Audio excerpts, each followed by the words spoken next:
So with billions and billions of people now broadcasting their lives in real time, I think the journalist's role has changed and the media's role has changed.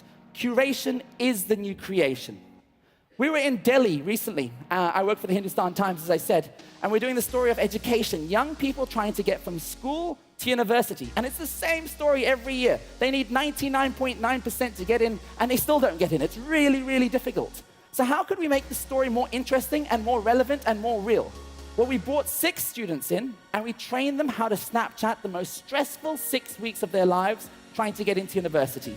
And what we ended up with was the most intimate look at their sex lives, at their politics with family, at all these dynamics that you would never tell to a big broadcast camera with a boom mic and a light in your face. I'll tell you that the best stories come from the first-person sources, and the best sources that we have available today are selfies.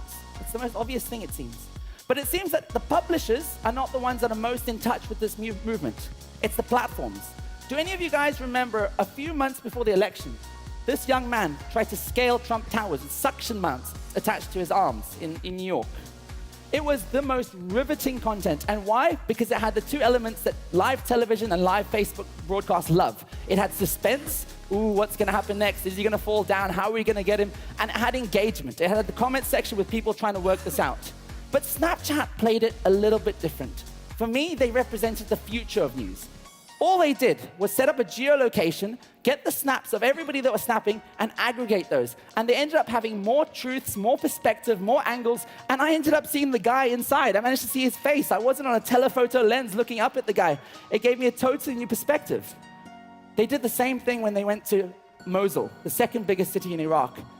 It's the most holistic story correspondence I've ever seen of a war zone, cutting from doctors to teachers to nurses to students to the correspondents. This wasn't a television anchor saying, here we are coming to you live from the front line of Syria.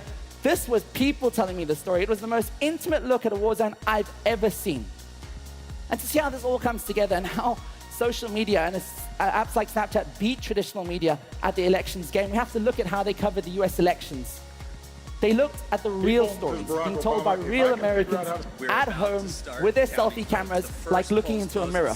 This was intimate and personal, and it wasn't as simple as, oh, far-right racists and far-left wealthy people.